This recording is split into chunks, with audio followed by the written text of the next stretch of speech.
Acts 4, 27 and 28, the church is praying in wonder to the sovereign God that has just ordained the death of his Son, and they pray like this. Acts 4:27. Truly in this city, Jerusalem, there were gathered together against your holy servant Jesus, whom you anointed, both Herod, Pontius Pilate, all the Gentiles, the peoples of Israel, to do what your hand and plan had predestined to take place. So Herod did what God predestined to take place. Pilate did what God predestined to take place. The shouting crowds, crucify him, did what God predestined to take place. And the Gentile soldiers who drove the nails, did what God had predestined to take place. And the sovereign will of God was accomplished at 9 o'clock on Friday morning. And it was all sin. Right? Pilate's expediency, Herod's mockery, the soldiers gambling for his clothes. If you're the Son of God, the hatred of the mobs stirred up by the Pharisees, crucify him, that's all sin and planned by God.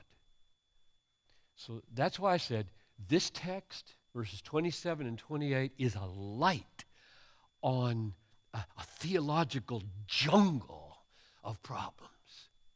Like, whoa, you're saying that God's sovereign will that always comes to pass includes sin? Yes.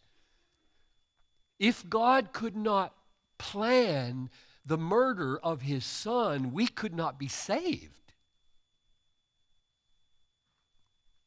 It's not like Jesus just jumped up on the cross and died and God said, whoa, I didn't know that was going to happen. But I'll use it to save people. That's heresy. God planned it for you. And it couldn't have happened without sin. You don't kill the Son of God without sin.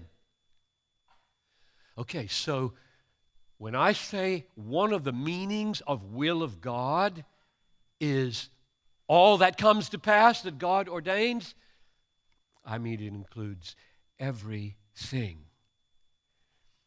A couple of other examples. 1 Peter 3:17 says this: it is better to suffer for doing good, if that should be God's will, than for doing evil. Now think that one through. That's 1 Peter 3:17. It is better for you to suffer for doing good. So now you're at work, and something is being discussed about a policy. The policy in your mind is an evil policy. It's a sinful policy. It would involve you and other employees in sinning. You know if you say something, you're in big trouble. Could lose your job. You're going to expose this manager as he's a bad guy. He's making a bad choice. And if you say something, he's going to be exposed. He will put you down one way or the other. You choose to do good. You're going to do good. And you speak truth, and you get fired. Now, put this text on that. It is better to suffer for doing good, if that should be God's will. Now, what does that mean? That means when you spoke, the manager, who now is in trouble because you just exposed the evil of what was about to happen, he could be hindered by God from firing you, or he could look at this and say, I permit you to fire him. And he fires you. God could just stop it. He could just stop it and you don't lose your job.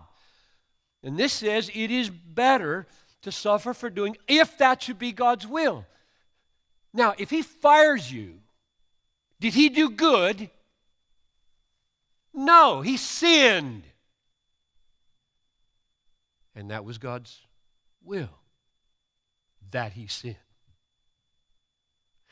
Now, you've got to have a category here, unless you think I'm speaking heresy, like God is a sinner. You've got to have a category from the Bible that says God can ordain that sin come to pass without himself sinning. God's not a sinner. God's not evil. God is holy, just, and true, and good. And in the way he governs and runs the world, this text says, if it's God's will that you suffer for doing good, which always involves somebody sinning against you.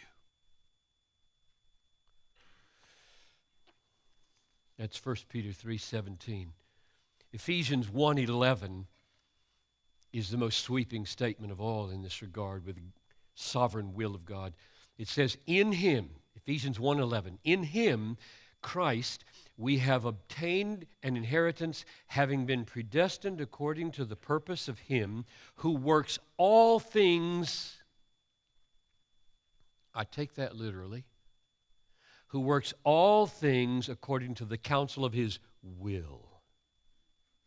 So, will of God means all things God does.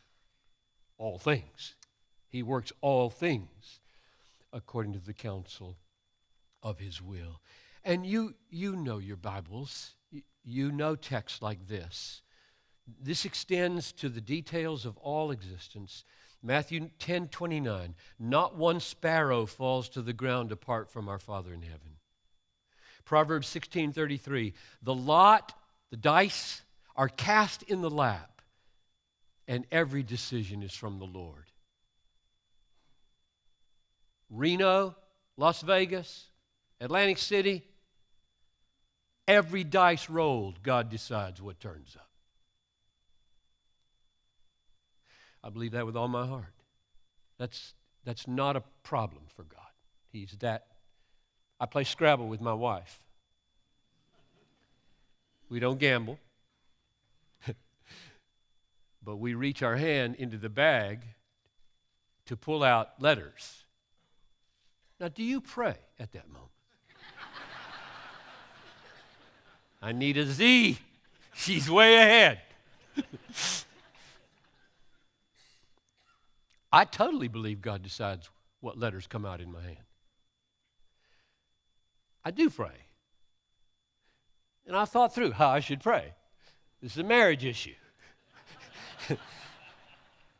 I pray, not let me win. No. God knows who needs to win here.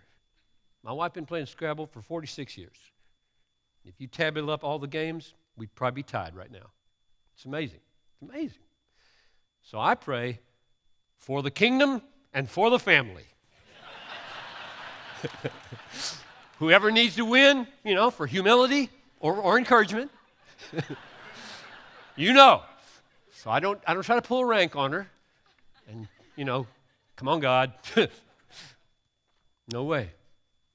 That's how sovereign God is. From the silliest little, no sparrow falls, no letter comes out of the bag apart from God's will.